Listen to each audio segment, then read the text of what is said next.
देखिए, हम आपको प्रोजेक्टाइल पढ़ाए थे, उसका हम आपको सारी चीजें बताए थे। प्रोजेक्टाइल का पथ कैसा होता है? परवलयाकार होता है। प्रक्षेप का पथ कैसा होता है? परवलयाकार होता है। अब इसमें एक क्वेश्चन सुनिएगा ध्यान से, प्रक्षेप से एक क्वेश्चन पूछता है। कोई बंदर है, कोई ये बंदर है, ठीक है। यहाँ से कोई आदमी बंदूक से इस बंदर पे क्या कर रहा है? निशाना लगा रहा है।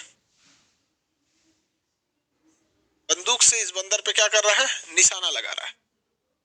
अगर मान के चलिए कि गोली चलाया ये यहाँ पर, अब बंदर बैठा है यहाँ पर, बंदर बैठा है यहाँ पर, लेकिन क्वेश्चन देगा कि बंदूक एक निशानेबाज एक बंदर पे निशाना लगाता है, किंतु निशाना बंदर से थोड़ा सा नीचे लगता है, लेकिन बंदूक की आवाज सुनकर बंदर डर के कूद जाता है।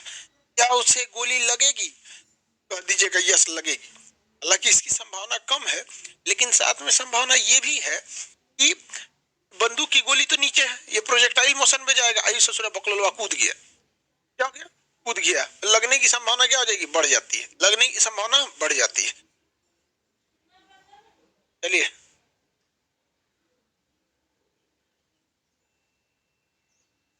सर आपको ड्राइंग बनाने आता है? छोटा मोटा यार देखो, पढ़ाने में जिस ड्राइंग की जरूरत होती है ना, पढ़ाने में वो बना देता आदमी। हम ड्राइंग के टीचर तो है नहीं, बट कभी कभी बंदूक बंदूक बनाना पड़ गया तो आदमी बस टेम्पोररी, तो कोई भी समझ जाएगा भैया बंदूक है। हा? पढ़ाने के लिए थोड़ा बहुत डायग्राम की तो जरूरत पड़ती ही पड़ती। स्टार्ट करते हैं। चैप्टर का नाम है वर्क। देखिए पीडीएफ, सॉरी बहुत लेट हो गया आज पीडीएफ में, आज तो कंफर्म मिल जाएगा। चैप्टर का नाम होता है work, power and energy. Work, power and energy. Energy यहां से आपका मेनली स्टार्ट हो गया क्लास आपका। Work, power and energy. भाई साहब ये इतना इंपॉर्टेंट चैप्टर है, इतना इंपॉर्टेंट चैप्टर है, एग्जाम से ज्यादा इंपॉर्टेंट ये चैप्टर है। ज्यादा इंपॉर्टेंट कौन है? Work, power and energy. Work, energy and power कहिए या वर्क, पावर एंड एनर्जी कहिए, ये बहुत ही इंपॉर्टेंट चैप्टर है। इसमें सबसे पहले आता है वर्क। वर्क क्या होता है? वर्क को हिंदी में हम कार्य कहते हैं। वर्क को हिंदी में हम क्या कहते हैं? कार्य। कार्य क्या होता है? कार्य को हम लोग अंग्रेजी के अक्षर W से डिनोट करते हैं। कार्य होता है बल, और बल के दिशा में किया गया विस्थापन, यानी और इसके साथ cos थीटा, इसी को कहते हैं बल। कार्य। कार्य क्या है? बल एवं विस्थापन का एक अदिश गुणन है। बल, और देखिए cos थीटा है तो सदिश गुणन होगा कि अदिश गुणन? तो अदिश गुणन है। ये किसका अदिश गुणन है? बल और विस्थापन का। तो फोर्स एंड डिस्प्लेसमेंट के स्केलर प्रोडक्ट को हम क्या कहते हैं? कार्य कहते हैं। तो बल और किसका? स्थापन का। बल और विस्थापन का यह कैसा गुणन है? अदिश गुणन है। विस्थापन का अदिश गुणन, अदिश गुणन है। अदिश गुणन है। क्या है भैया? अदिश गुणन है कार्य। कार्य यहीं से हो गया आपका। अब यहां से आप फॉर्मूला निकालना चालू करेंगे कार्य का। कार्य का फॉर्मूला निकालना चालू करेंगे। किसी को कोई दिक्कत नहीं? सर पॉलिटी का क्लास परिचय नहीं हो पा रहा था, अब होने लगेगा। ठीक है, अब हो जाएगा। देखिए बाबू, अब मेरी ओर ध्यान से समझो। एग्जामिनर आपसे क्वेश्चन क्या पूछ सकता है? एग्जामिनर आपसे क्वेश्चन या तो आपको कार्य का यूनिट पूछ देगा। कार्य यानी वर्क का यूनिट। वर्क हिंदी में कहेंगे कार्य, तो कार्य का इकाई पूछ देगा। इकाई मतलब यूनिट किसमें नापते हैं? तो आप बताइए, बल का मात्रक क्या हो जाता है? केजी मीटर पर सेकेंड। अब फिर एक सेकेंड है, केजी मीटर स्क्वायर बटा सेकेंड स्क्वायर। केजी, ये हम आपको बताए थे, कार्य का फॉर्मूला याद रखना, केजी मीटर स्क्वायर बटा सेकेंड स्क्वायर, बटा second square. Kg meter square बटा सेकेंड स्क्वायर।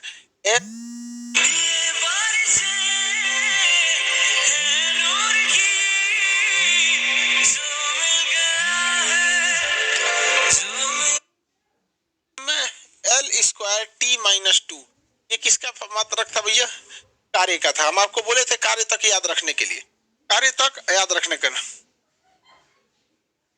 नहीं समझे? क्या बात करता है? न्यूटन पर मीटर। हाँ, इसका एक और मात्रक हो सकता है। देखिए बल का मात्रक होता है न्यूटन, बल का मात्रक न्यूटन, ये हो गया बटा सेकंड। एक और मात्रक हो सकता है न्यूटन सेकंड, लेकिन एसआई मात्रक क्या हो गया, केजी मीटर स्क्वायर बटा सेकंड स्क्वायर। ये तो बीमा हो गया। इसी को हम लोग क्या कहते हैं, एक और नाम देते हैं, यहाँ तक में किसी को कोई प्रॉब्लम ही नहीं होगा। बताइए, बल का मात्रक होता है न्यूटन, तो न्यूटन की जगह न्यूटन लिखे। न्यूटन सेकंड होता है, प्रति सेकंड नहीं, Newton into second, Newton second, नीचे नहीं होगा, न्यूटन सेकंड होगा, न्यूटन सेकंड होता है। इसी को हम लोग क्या कहते हैं बाबू, जूल कहते हैं। इसी को क्या कहेंगे हम लोग, जूल कहेंगे। क्या कहेंगे, जूल। नहीं तो इसका एक और मात्रक होता है जिसे हम कहते हैं अर्ग, जूल या अर्ग। जूल बड़ा होता है, जूल बड़ा होता है। एक जूल के अंदर ऐसा ऐसा 1 करोड़ अर्ग आ जाएंगे सब। 1 करोड़ का मतलब कितना होता है, 10⁻7 अर्ग आ जाएगा, 10⁻7 अर्ग आ जाता है। तो अर्ग, जूल क्या होता है, बहुत बड़ा चीज है। जूल बहुत ही बड़ी चीज होती है, ये बहुत बड़ा होता है। 10⁻7 का मतलब होता है एक लिख के, आज पावर 7 है तो 7 को जीरो बनाइए, कितना जीरो, 7 जीरो बनाना पड़ेगा आपका, 7 जीरो। देखिए, इकाई, दहाई, सैकड़ा, हजार, 10,000, लाख, 10 लाख, करोड़। तो एक जूल के अंदर 1 करोड़ अर्ग होता है। एक जूल के अंदर 1 करोड़ अर्ग होता है। ये बच्चों की चीज थी, यहां तक आपको पता हो गया। न्यूटन सेकंड, न्यूटन बटा सेकंड नहीं बाबू, न्यूटन सेकंड। आगे बढ़े, अरे सेकंड कहाँ से आ गया भाई, ओहो, ओए सोचा तूने क्या हमको गलती कर दी है भाई, ओ माय गॉड, ये कहां से कहां लिख दिए हम। न्यूटन होता है इसका, न्यूटन मीटर होता है, देखो गलती से न्यूटन मीटर होगा बाबू, क्या लिख दिए हम भी, न्यूटन मीटर होता है। ओह माय गॉड, इतना भयंकर मिस्टेक हम कैसे कर दिए। एस मतलब विस्थापन होता है, सेकंड नहीं होता है। एस मतलब क्या होता है, विस्थापन। न्यूटन मीटर, न्यूटन मीटर हम गलती से लिख दिए थे। एस मतलब, ये एस किसको बता रहा है, विस्थापन को बता रहा है, न्यूटन मीटर। बताइए, जूल और अर्ग ये दोनों किसके मात्रक हैं, जूल और अर्ग किसके मात्रक है, बताइए फटाफट। जूल और अर्ग,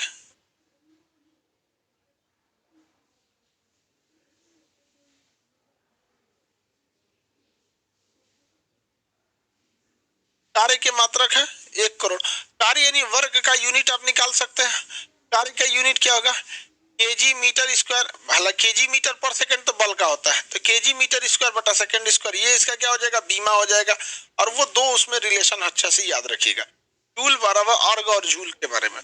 न्यूटन, ये पहला हो गया। इसमें किसी को कोई दिक्कत नहीं होना चाहिए, किसी को कोई दिक्कत है इतना में, कोई दिक्कत नहीं सर, ये वेरी नहीं सब, कोई दिक्कत नहीं है सर, कोई दिक्कत नहीं है, तब तो फिर एक नंबर है। जब कोई दिक्कत ही नहीं तो एक नंबर है, कोई दिक्कत जब नहीं है तो फिर तो एक नंबर है।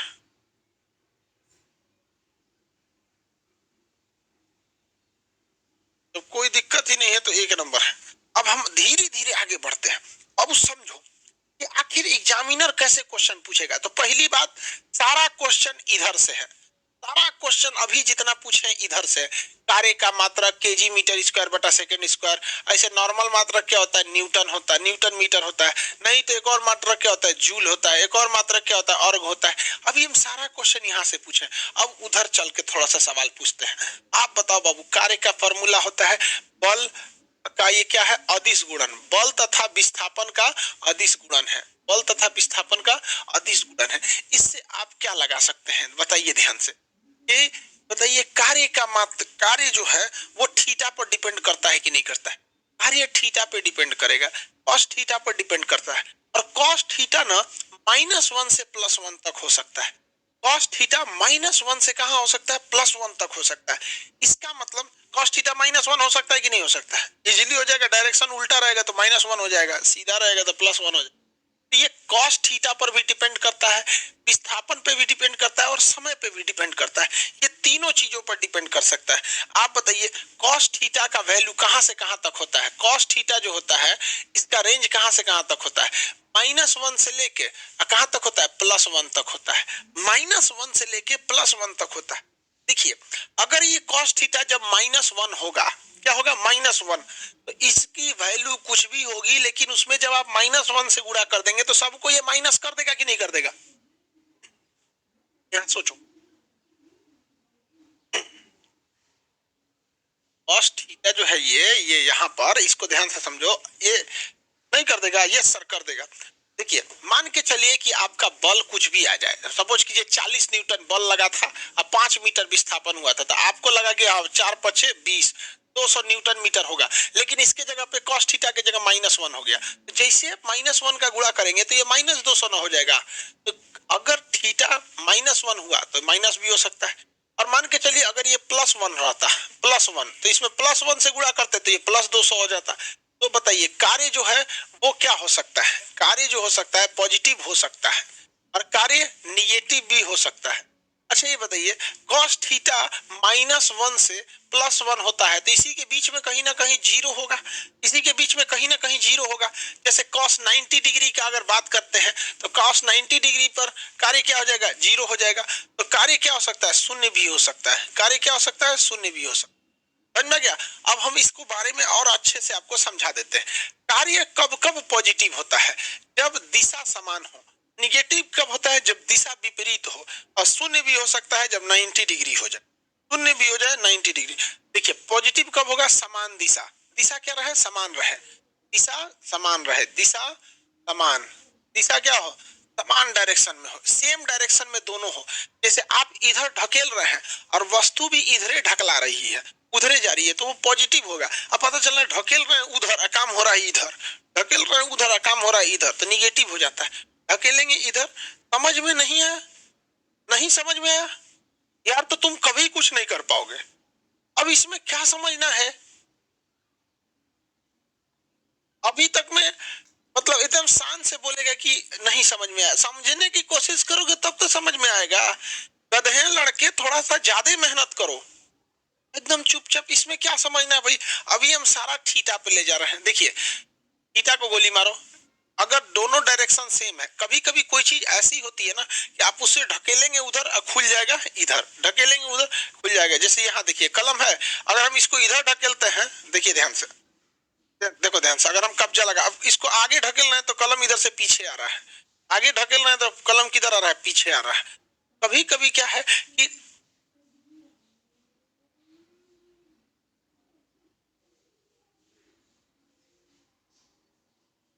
समझ में नहीं आ रहा है, नींद आ रहा है तो मर जाओ। दूसरा कहेंगे नींद आ रहा है, धकेलेंगे और उधर ही काम होने लगेगा, तो क्या हो जाएगा बाबू? तो वो हो जाता है धनात्मक। लेकिन दिशा विपरीत हो, दिशा क्या हो? विपरीत हो, दिशा विपरीत रहेगा तो कार्य कैसा हो जाएगा? निगेटिव। जैसे हमें चलना है आगे की ओर, हमें चलना है कहां पर? आगे की ओर, और घर्षण लगाता है पीछे की ओर। घर्षण हमेशा बल किधर लगाता है? पीछे की ओर। जैसे देखिए हमारे पैर पे घर्षण हमें पीछे खींच रहा है और हम आगे जा रहे हैं, दोनों का दिशा अलग अलग है कि नहीं है? तो जब दोनों की दिशाएं अलग अलग हो जाए, विपरीत दिशा हो, तो कार्य क्या हो जाता है? निगेटिव। जैसे घर्षण, घर्षण बताइए, क्वेश्चन पूछेगा घर्षण के विरुद्ध किया गया कार्य कैसा होगा? घर्षण के विरुद्ध किया गया कार्य कैसा होगा? निगेटिव हो जाता है। घर्षण के विरुद्ध किया गया कार्य कैसा हो जाता है? निगेटिव हो जाता है। और अगर आप किसी चीज को ढकेल रहे हैं, और किसी चीज को ढकेल रहे हैं और उधरे ढकला गया, तो कैसा रहेगा? पॉजिटिव। ढकेले उधर, चल आया इधर, समझ में गया? निगेटिव। स्प्रिंग देखे हैं? स्प्रिंग ऐसे ढकेलेंगे ऐसे तो वापस फेंक देगा आपको, समझेगी? ढकेलेंगे ऐसे तो वापस फेंक देता है आपको। तो उसमें कार्य विपरीत रहने पे शून्य कब हो सकता है? कार्य कार्य शून्य कब हो सकता है? देखिए ध्यान से, अगर ये तो थीटा कोण पे हटाओ, उसको समझ में आ गया कि नहीं? विस्थापन से, अगर विस्थापन बल के दिशा में हुआ है पॉजिटिव, विपरीत दिशा में हुआ निगेटिव, अच्छा कार्य कब शून्य हो सकता है? अगर विस्थापन शून्य हो जाए तो? विस्थापन शून्य, बताओ, अगर विस्थापन ही शून्य हो जाए, तो विस्थापन अगर शून्य हो जाता है तो विस्थापन शून्य होने की स्थिति में एस का वैल्यू क्या हो जाएगा? जीरो। और जीरो में किसी चीज का गुणा करेंगे जीरो, तो कार्य शून्य हो सकता है कि नहीं? विस्थापन के शून्य होने की स्थिति में कार्य शून्य हो जाता है। विस्थापन कब कब शून्य हो सकता है? तो कंडीशन नंबर 1, वृत्तीय पथ पर, वृत्तीय पथ पर, वृत्तीय पथ पर।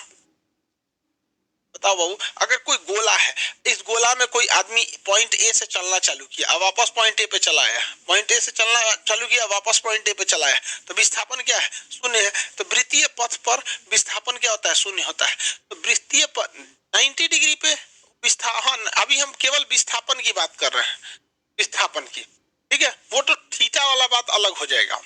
विस्थापन वृत्तीय पथ पर शून्य होता है अगर कोई वस्तु लौट आती है, वस्तु लौट आने पर, लौट आने पर अगर आप किसी जगह पे गए, देखिए अगर मान के चलिए कोई आदमी पॉइंट ए से गया पॉइंट बी पर, ठीक है, और वापस पॉइंट बी से चला आया पॉइंट ए पर, तो बताइए उसने तो दूरी तय किया, दूरी तो उसने दो बार तय किया, एक ए बी प्लस बी ए, दूरी दो बार तय किया। लेकिन विस्थापन का मतलब होता है शॉर्टकट। जब यहां से वापस यहां आना है तो शॉर्टकट सबसे अच्छा क्या हो सकता है, जाइए नहीं करे। सबसे अच्छा शॉर्टकट क्या हो सकता है, जाइए नहीं करे। नहीं समझ में आया, जाए ही नहीं यहाँ पे। तो बताइए अगर वस्तु लौट आए तो क्या हो सकता है, विस्थापन शून्य हो सकता है। विस्थापन क्या होता है, शून्य। ऊपर फेंकी वस्तु पर, ऊपर फेंकी वस्तु पर, ऊपर फेंकी वस्तु, फेंकी वस्तु पर, ऊपर फेंकी वस्तु पर, देखिए किसी चीज को ऐसे ऊपर फेंके वापस आ गया, विस्थापन क्या हो गया, जीरो हो गया। विस्थापन क्या हो गया, जीरो हो गया। विस्थापन क्या हो गया, जीरो हो गया। विस्थापन जीरो हो गया। विस्थापन जीरो होने के कई रास्ते होते हैं। और क्या हो जाएगा, अगर मान के चलिए दीवार, वस्तु अगर विरामा में है, वस्तु विरामा में है, विरामा में, विरामा में, तो भी विस्थापन शून्य हो जाएगा। जैसे हम इस बोर्ड को ढकेल रहे हैं, देखिए हम इस बोर्ड को क्या कर रहे हैं, ढकेल रहे हैं, इस बोर्ड को ढकेल रहे हैं, लेकिन ये ढकलाएगा नहीं, ढकलाएगा, उधर नहीं जा पाएगा ये, तो वस्तु का वस्तु किसमें हो गई, विरामा में हो गई। जैसे मान के चलिए हम इस कैमरे को ढकेल रहे हैं, ऐसे ऐसे इस कैमरे को हम ढकेल रहे हैं, तो ये कैमरा बस हल्का हल्का हिल रहा है, लेकिन विस्थापन हो रहा है, नहीं हो रहा है, विस्थापन नहीं हो रहा है। जब कभी भी विस्थापन नहीं होता है तो भी कार्य क्या हो सकता है, शून्य हो सकता है, शून्य हो सकता है। आगे बढ़ जाए, डिस्प्लेसमेंट जीरो नहीं समझ में आ रहा है, तुम क्लास छोड़ दियो, धीरज कुमार आज ज्वाइन कियो। विस्थापन, अब तुमको हम कार्य छोड़ के विस्थापन थोड़े ना पढ़ाएंगे। विस्थापन का मतलब होता है कि शॉर्टकट। अब वो कह रहा है कि विस्थापन नहीं समझ में आ रहा था, चैप्टर देखो, विस्थापन चैप्टर है, खोलो उसको, समझ में आएगा। फिजिक्स में आप लोग रेगुलर रहिएगा तब ना, कई कई को आज एडमिशन लिया है। विस्थापन, विस्थापन का मतलब क्या होता है, शॉर्टेस्ट डिस्टेंस वृत्ति। अब गधा सबको विस्थापन थोड़ी पढ़ाएंगे, अब पढ़ा दिए विस्थापन, समझ में आ गया।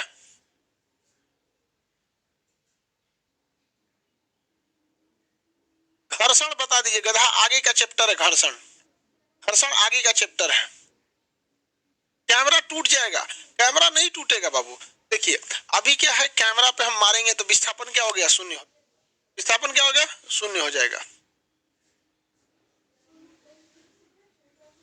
विस्थापन क्या हो गया, शून्य हो गया। तो विरामावस्था में भी विस्थापन क्या हो सकता है, शून्य हो सकता है। अब बताइए वृत्तीय पथ पर विस्थापन क्या हो गया, शून्य होगा। वृत्तीय पथ पर विस्थापन शून्य हो जाता है। अगर वस्तु लौट के आ जाती है, कहीं गई वहीं लौट के आ गए, तो विस्थापन क्या हो जाता है, शून्य। किसी चीज को ऊपर फेंके नीचे आए, विस्थापन शून्य। दीवार को ढकेले, दीवार किस में रह जाती है, विरामावस्था में। विराम जैसे दीवार क्या चीज होती है, दीवार, दीवार वगैरह, ये विरामावस्था में रहती है। इसमें कार्य क्या हो सकता है, शून्य हो सकता है। कार्य क्या हो, शून्य। और किस कंडीशन में कार्य शून्य होगा, एक और कंडीशन में कार्य शून्य हो जाता है। अगर ठीक देखिए, दो कंडीशन में कार्य शून्य हो सकता है, दो कंडीशन में कार्य क्या हो सकता है, शून्य हो सकता है। कार्य शून्य हो सकता है कौन कौन कंडीशन में, तो देखो भैया, कंडीशन नंबर ए, अगर विस्थापन क्या है, हो गया। कंडीशन नंबर दो, थीटा का वैल्यू कितना हो जाए, 90 डिग्री। बताइए अगर कॉस थीटा की जगह कितना लिख देते हैं, 90 डिग्री, थीटा की जगह 90 डिग्री, कॉस 90 का वैल्यू जीरो, कॉस 90 का वैल्यू जीरो। जैसे बड़ा अच्छा एग्जांपल इसमें देता है कूली का, इसका एग्जांपल देता है कूली का। कूली अपने सर पर सामान लेके जाता है, वो काम करता है, उसका कार्य जीरो नहीं होता है, लेकिन इक्वेशन के हिसाब से जीरो हो जाता है। तो कूली को पैसा जो देती है तो इक्वेशन के हिसाब से थोड़ी लेते हैं, इक्वेशन के हिसाब से कार्य क्या हो जाता है, जीरो हो जाता है। कार्य अगर थीटा का वैल्यू 90 डिग्री हो गया तो भी कार्य क्या हो सकता है, जीरो हो सकता है। कार्य क्या हो सकता है, जीरो। तो कार्य कब कब जीरो होगा, ये आप समझ में आ गया आप लोग को। कार्य कब कब जीरो हो जाएगा,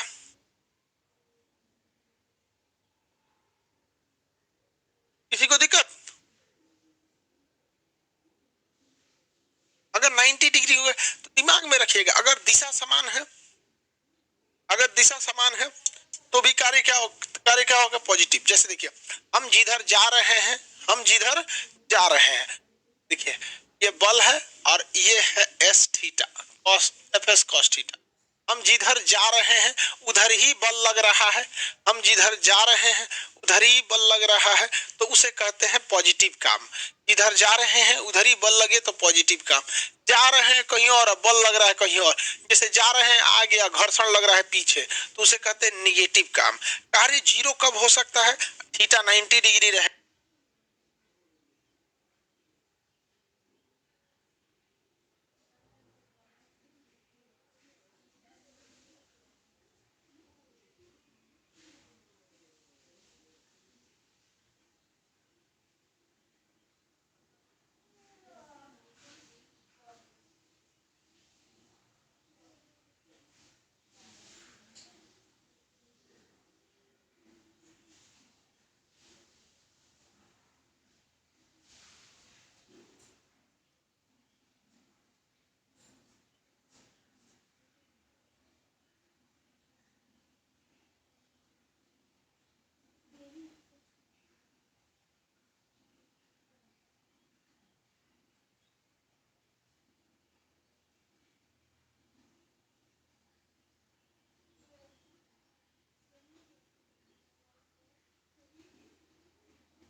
तब अगर कोई चीज लौट के आ जाती है तब हो जाएगा, या फिर वृत्तीय पथ पर है तो लौट जाएगा।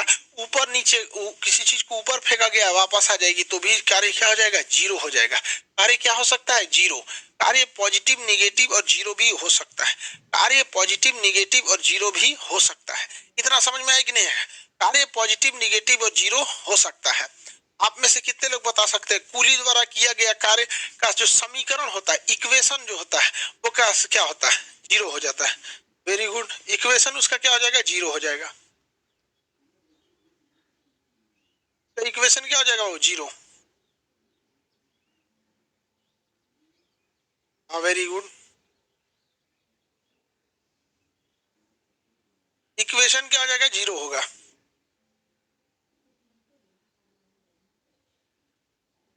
एक बार एक क्वेश्चन पूछा था, सुनिए ध्यान से। क्वेश्चन पूछा था, सुरेश ने किसी कार्य को, सुनिए ध्यान से, सुरेश ने किसी कार्य को और मुकेश किसी काम को, दो आदमी है। सुरेश जो है कोई कार्य को 10 घंटा में करता है। कितने घंटा में करता है, 10 घंटा में। और मुकेश जो है उस काम को 12 घंटा में करता है। बताइए तो इसका काम ज्यादा है। सुरेश किसी काम को 10 घंटा में करता है, मुकेश किसी काम को 12 घंटा में करता है। किसका कार्य ज्यादा है, किसका कार्य ज्यादा है, बताइए दोनों में से किसका कार्य ज्यादा है।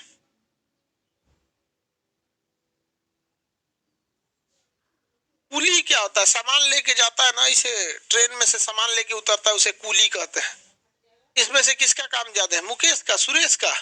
बाबू देखो, सुरेश मुकेश का किसका काम ज्यादा है? कार्य जो होगा, कार्य कार्य जो होगा, कार्य जो है वह जितना काम सुरेश ने किया है उतना ही काम मुकेश ने किया है, बराबर काम किया है, बराबर काम किया है। समझ आ गया? क्यों बराबर काम किया है? कि W बराबर एफ एस कॉस थीटा। क्या इसमें कहीं टाइम की चर्चा है? क्या कहीं टाइम की चर्चा है? अरे भैया ये 10 घंटा में काम किया, ये जवान होगा, मान के चलिए ये युवा होगा, ये 10 घंटा में काम किया। और ये क्या होगा? बूढ़ा होगा, ये वृद्ध होगा, बूढ़ा, या फिर होगा, ये बूढ़ा होगा, इसलिए देर से काम किया है। तो ये दोनों की शक्ति में अंतर आया है, पावर में अंतर आया है, काम में कोई अंतर नहीं आया है। जवान आदमी जितना काम करेगा बूढ़ा भी उतना ही काम कर सकता है, लेकिन अंतर आता है किसमें? शक्ति में आता है। किसमें अंतर आएगा? शक्ति में अंतर आता है। कोई दिक्कत है किसी को? अंतर किसमें आता है? वो शक्ति में आता है। इक्वल है दोनों का, इक्वल, एकदम इक्वल है, केवल अंतर आता है शक्ति का। तो बताइए, कार्य कभी भी समय पर डिपेंड नहीं करता है, समय पर डिपेंड नहीं होता है, कार्य समय पर डिपेंड नहीं होता है। जैसे अगर हम आपको कोई क्वेश्चन देते हैं कि एक वस्तु पर 10 न्यूटन का बल लगाकर, 10 न्यूटन का क्या लगाया है? बल लगाकर 30 मीटर विस्थापन किया जाता है, तो कार्य बताइए। 30 मीटर विस्थापन किया जाता है, तो कार्य बताइए। तो सिंपल सा है। कई लड़के इसमें कंफ्यूज होंगे, अब ध्यान से समझो कैसे कंफ्यूज होंगे। कुछ लड़के कहेंगे कि सर कार्य बराबर एफ एस कॉस थीटा होता है। यहाँ तो एफ का वैल्यू पता चल रहा है 10 न्यूटन है, एस मतलब विस्थापन पता है 30 मीटर है, लेकिन कॉस थीटा तो दिख ही नहीं रहा है। नहीं दिख रहा है तो भाड़ में जाओ, नहीं दिया है तो हम क्या करें? कॉस थीटा नहीं दिख रहा है, लेकिन कहीं आप ध्यान से समझिएगा, कहीं कहीं कॉस थीटा को इशारा कर देता है, कहता है लंबवत काम चल रहा है। तो लंबवत में थीटा कितना होता है? आंसर दीजिए। तो लंबवत में थीटा कितना होता है? आंसर दीजिए। लंबवत में थीटा कितना होता है? अगर कह देता है कि 30 मीटर का विस्थापन लंबवत करता है, तो लंबवत में थीटा का वैल्यू 90 डिग्री होता है। लंबवत में थीटा का वैल्यू 90 डिग्री होता है। इसे न्यूटन मीटर कहिए या जूल कहिए, न्यूटन मीटर कहिए या फिर क्या कहिए? जूल कहिए, बात बराबर है। लेकिन अगर इशारा में कह देगा लंबवत होता है, तब तो आपको आंसर अलग देना पड़ेगा। एक और क्वेश्चन बोलते हैं, जरा देखिए तो ध्यान से। एक कार पर 50 न्यूटन का बल लगाकर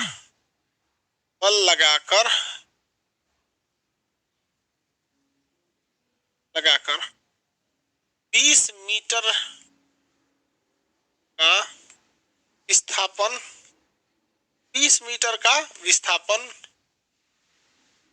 60 डिग्री के कोण पर होता है, 60 डिग्री के कोण पर होता है। बताइए कार्य कितना किया है? कितना कार्य किया है? अब जब एंगल देगा तब आपको एंगल का वैल्यू रखना पड़ेगा। जब एंगल देगा तब आपको एंगल का वैल्यू रखना पड़ेगा। तो यहाँ एफ डब्ल्यू बराबर एफ एस कॉस थीटा। बताइए एफ का वैल्यू कितना दिया? कितना न्यूटन है? 50 न्यूटन है। 50 न्यूटन है। कितना मीटर का विस्थापन हो रहा है? 20 मीटर का विस्थापन हो गया, इंटू कॉस थीटा। कॉस कितना डिग्री है? 60 डिग्री है। 60 डिग्री है। अब आप बताओ, इसमें देखिए कॉस 60 की वैल्यू कितनी होती है?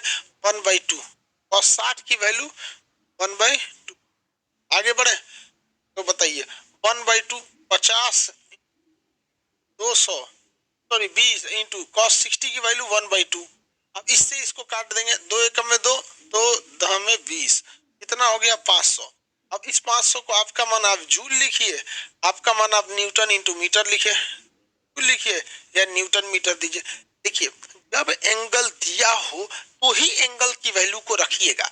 जब एंगल नहीं दिया हो तो बस इतना ध्यान से समझ जाइएगा कि लंबवत तो नहीं कह रहा है। अगर लंबवत यानी परपेंडिकुलर बोल दिया, जैसे सर पे रख के कुली अगर कोई चीज को चलता है तो परपेंडिकुलर होता है। जैसे हम ये मोबाइल को ले लिए सर पे, तो हमारा विस्थापन जमीन पे ना हो रहा है, हमारा विस्थापन जमीन पे हो रहा है।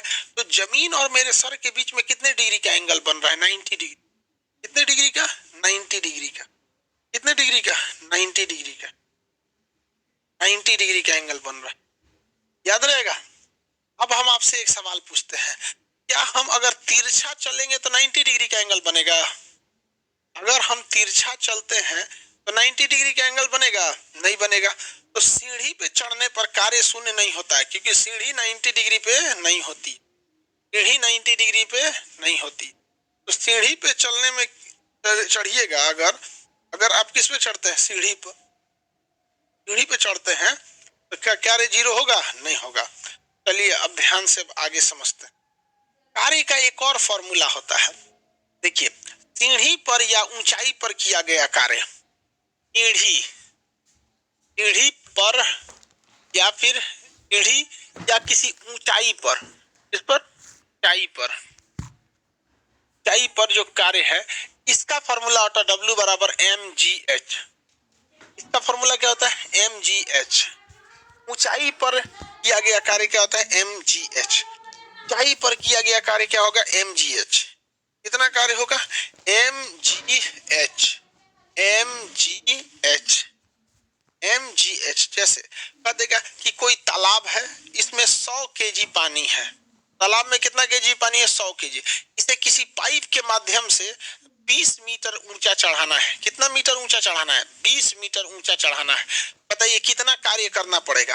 ये तो 90 डिग्री होगा नहीं, पाइपवा तो टेढ़ जाता है। कितना कार्य करना पड़ेगा बताइए? ऊंचाई पर या सीढ़ी पर किया गया कार्य mgh।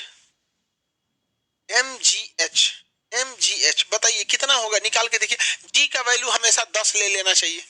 कितना? m मतलब मास, कितना मास है? 100 केजी मास है, इंटू जी का वैल्यू हम 10 रख लेते हैं। जी का वैल्यू 9.8 होता है, लेकिन 10 रख दे। कितना मीटर चढ़ाना है? 20 मीटर चढ़ाना है। तो देखिए, तो 1 2 3 4 को जीरो बना दीजिए, 4 को जीरो बैठा दिए। कार्य का मात्रक जूल होता है। कार्य का मात्रक क्या होता है? जूल। 2000 जूल। नहीं आ गया? 2000 की 20,000 है जी, 20,000 है। कितना जूल हो गया? 20,000 जूल हो गया। समझ में आ गया कि नहीं? तो एक चीज दिमाग में हमेशा बाबू रखिएगा कि कार्य का दो फॉर्मूला, mgh और fs cos थीटा। mgh और fs cos थीटा, mgh और fs cos थीटा। एक और एग्जांपल देते हैं हम आपको, इस एक और क्वेश्चन बनाइए। बना सकते हैं कि नहीं बना सकते हैं? बना तो सकते ही हैं। एक बताया, जैसे मान के चलिए कोई सीढ़ी है इस तरह से, ठीक है, ये सीढ़ी है, इस पे कोई व्यक्ति चढ़ रहा है, इस पे एक व्यक्ति चढ़ रहा है। बताइए कार्य जीरो होगा? बताइए तो कार्य जीरो होगा? कार्य जीरो नहीं होगा। मान के चलिए क्वेश्चन कह रहा है कि 60 केजी का 60 केजी का सुरेश 60 केजी का सुरेश 60 केजी का सुरेश 15 सीढ़ियां चढ़ता है। सीढ़ियां चढ़ता है, इसमें प्रत्येक सीढ़ी 2 मीटर ऊंची है। 2 मीटर ऊंची है। प्रत्येक सीढ़ी 2 मीटर ऊंची है, ठीक है। तो बताइए कार्य कितना होगा? तो हम आपको पता है सीढ़ी या ऊंचाई पर किया गया कार्य क्या होता है? mgh। लेकिन आपको टोटल ऊंचाई निकालनी पड़ेगी। एक गो सीढ़िया की ऊंचाई 2 मीटर है और ऐसे ही 15 गो सीढ़ी है। निकाल सकते हैं इसको? निकाल सकते हैं, बिल्कुल निकाल सकते हैं। देखिए, आपको पता है कि टोटल सीढ़ियों की संख्या कितनी है? 15 है। क्वेश्चन में 15 सीढ़ियां, और हर सीढ़ी की ऊंचाई कितनी मीटर है? 2 मीटर है। हर सीढ़ी की ऊंचाई कितनी मीटर है? 2 मीटर। आपको पता है W बराबर mgh होता है। तो बताइए कितने केजी मास है इसका? 60 केजी। कितना केजी मास कितना है इसका? 60 केजी है। m के जगह पे कितना हो गया? 60 केजी। ई की जगह कितना लिखते हैं 10 इंटू एच। एच में ऊंचाई, टोटल ऊंचाई कितनी, तो हर एक सीढ़ी की ऊंचाई 2 मीटर है और ऐसा ऐसा कितना सीढ़ी है 15 है, तो 2 गुणे 15 नहीं लिखेंगे जी, 2 गुणे 15। इसको ब्रैकेट में इसलिए डाल दिए ताकि लगेगा कि एक ही का हिस्सा है, क्योंकि टोटल डिस्टेंस निकालना है, टोटल डिस्टेंस। बताइए 6 में 10 का गुणा करेंगे तो 600, 600 इंटू 2 में 15 का गुणा करेंगे तो 2 15 दूनी 30, 9 3 18, 3 तो 0, 1800 जूल, 1800 जूल। कितना जूल, 1800 जूल। किसी को कोई दिक्कत नहीं, वेरी गुड। कितना सिंपल होता है कार्य निकालना।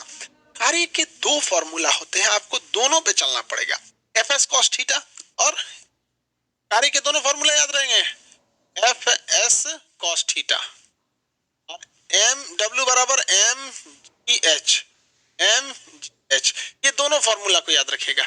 अगर इसमें थीटा 90 डिग्री हुआ तो सपाट मार के जीरो मार दीजिएगा। कोई सर पे लेके अपना काम जा रहा है तो क्या हो जाएगा, जीरो हो जाएगा। लेकिन अगर इनक्लाइंड वे में चढ़ रहा है, जैसे सीढ़ी पे चढ़ रहा है, पानी खींच रहा है, उसमें कार्य जीरो नहीं होता है।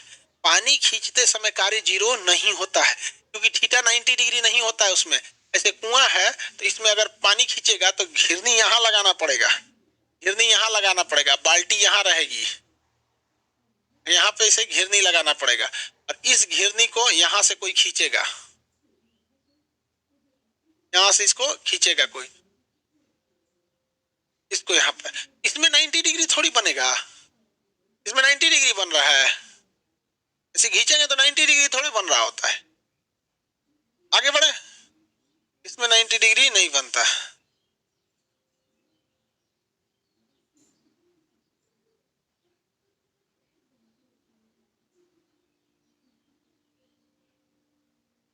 हो गया सर, वेट ग्राम में दिया रहेगा तो केजी में बदल देना।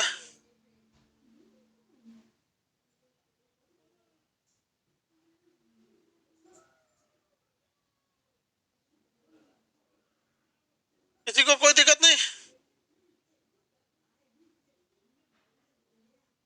चलो अब आगे देखते हैं, सुनिए ध्यान से। एक मजदूर, एक मजदूर है, क्या है, मजदूर है, काम करने वाला मजदूर। एक मजदूर,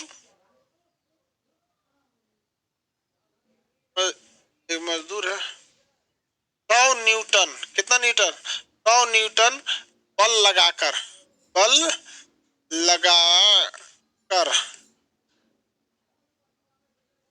एक वस्तु को 60 मीटर, 60 मीटर, 60 मीटर क्या करता है,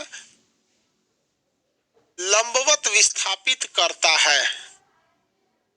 बताइए कार्य क्या होगा, 60 मीटर लंबवत विस्थापित करता है, 60 मीटर लंबवत विस्थापित करता है।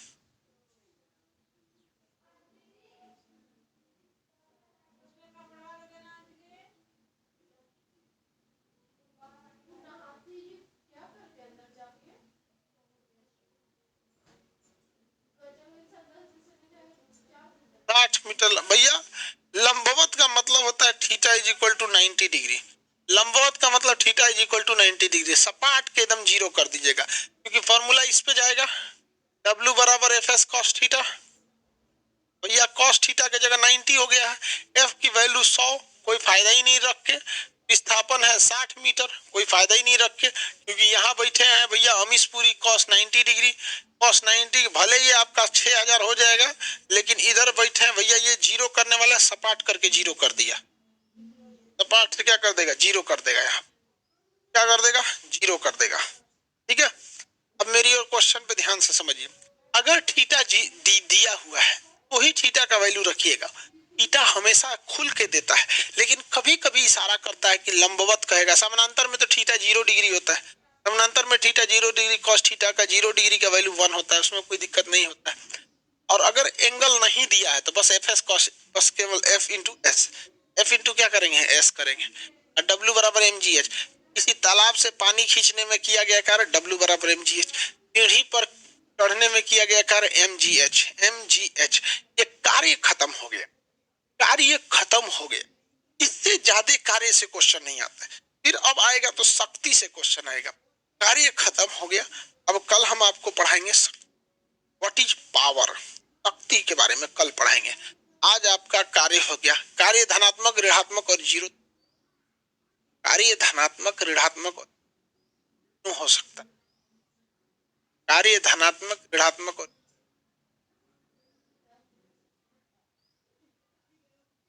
कार्य धनात्मक, ऋणात्मक। अब आगे का क्लास कल करेंगे लोग, ठीक है।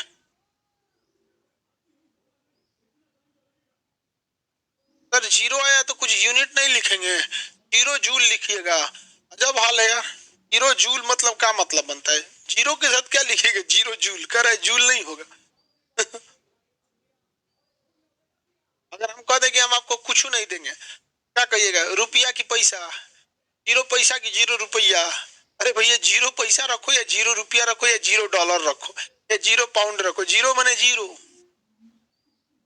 आगे का क्लास कल। बाय। पीडीएफ अपलोड कर देंगे हम।